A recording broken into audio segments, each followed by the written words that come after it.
Okay, so when I was giving critiques, one of the very first things that I think you guys need to all kind of understand is that I am not in your head.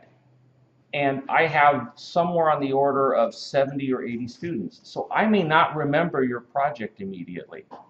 Part of what you guys need to do and learn now, and as you go through the design curriculum, keep bringing it back, is that oftentimes you need to orient your instructor to your project. So the very first thing that I ask for in orienting myself to your project is a site plan. And it worked off of that list of stuff that we had up here as far as things that I wanted to know from you. So for example, I said, hey, show me your site plan, show me which axis approach you're going to pick, and show me where your two porches are. Once you show me those pieces of information, right, I can then go from the site plan to the floor plan and understand it. Understand another thing is, I'm going to, in order to get you to understand your own stuff, I'm going to set your plan in the same exact orientation as your site plan. And that requires that you put a north arrow on your floor plan. Okay? A lot of people forget the north arrows, and then later it's like it becomes hard to tell, what direction is up and which is east and which is west. Because if you think about it, if you do two corner cutouts, it becomes very hard, right, to not spin it around and have it look almost identical. Okay? So turn it this way. He's got the north arrow right there. All right? And that basically starts to ground me. The next thing that I generally do is I start to look at where you're placing things. I mentioned to you guys this idea of using subdivision, correct? And so the idea of creating a subdivision in here might state that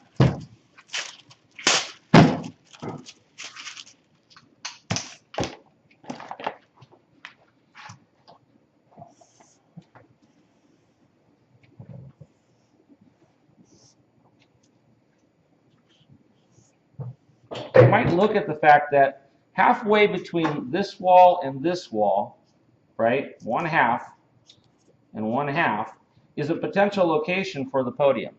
You can also go halfway between these two directions and do the same thing.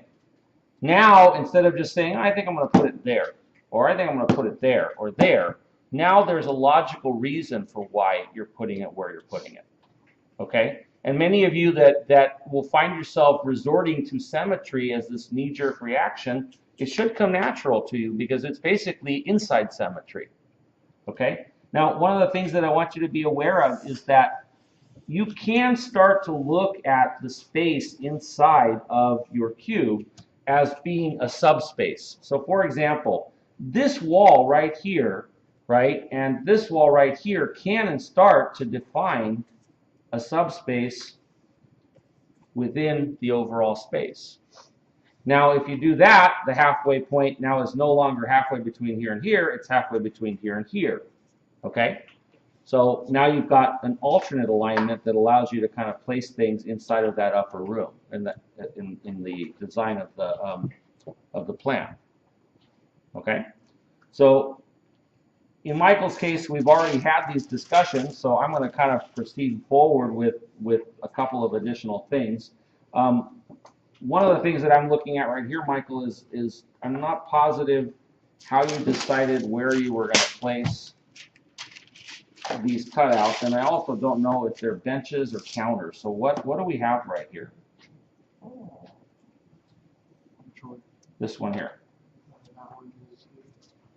It's a bench? Okay. All right. So if this is a bench, the next thing that I'm going to wonder is, why did you stop it here? It was arbitrary, right? And so this it's perfect example, because why make it arbitrary? Why not say, hey, why don't I take that and align it with this and stop it here? Right? Visually, your mind, when you're standing in this space, is going to pick that up. Okay? And it gives kind of a rational reason for where to put that. The other alternate is if you don't want this to relate to that, you could bring it all the way across. Furthermore, beyond that, you could take this thing and subdivide it into fourths or thirds and give it a mathematical reason for ending at a given place. Now, in my mind, either bringing it all the way across or stopping it to where it aligns with here is going to reinforce the position of that object. Same thing on the opposite side. And so the opposite side, you could decide that you were going to basically stop it in alignment with the object, or you could decide to, if you wanted to, center it on the object. So if this is the center line, or the center axis of the object, you could take this cutout and make it to where it lines up with the object. Then somebody could sit here and contemplate the object. This is a very simplistic form of design. This is not really deep conceptualized thinking, but you can see that it's not arbitrary. It's not just, I think I'm going to stop it here. Sometimes in design, there is a call for intuition. That's what that is. Your intuition is this gut, visceral feeling of why you would want to put something to a certain point. Why does it feel right to that point? But other times it doesn't. It doesn't fit in there. There are alternate ways, okay, of making a decision on where to put something. So, Michael, looking at this, I'm not positive how you decided on where you were putting that. Is that aligned to the center line of this? Is that what you used? The wall. So the wall art, yes. So you put it in the middle of this top. So I want you guys to kind of start to see that. So Michael is kind of using this upper space here, right? He's using the center line of that to line up his wall art and the window. So in that little discussion that I've got up there, we talked about how you guys can now start to use the spatial subtractions that might happen overhead to start to define this rectangle right here, right? So if I create an indented area, and maybe that indented area centers on where he has his podium,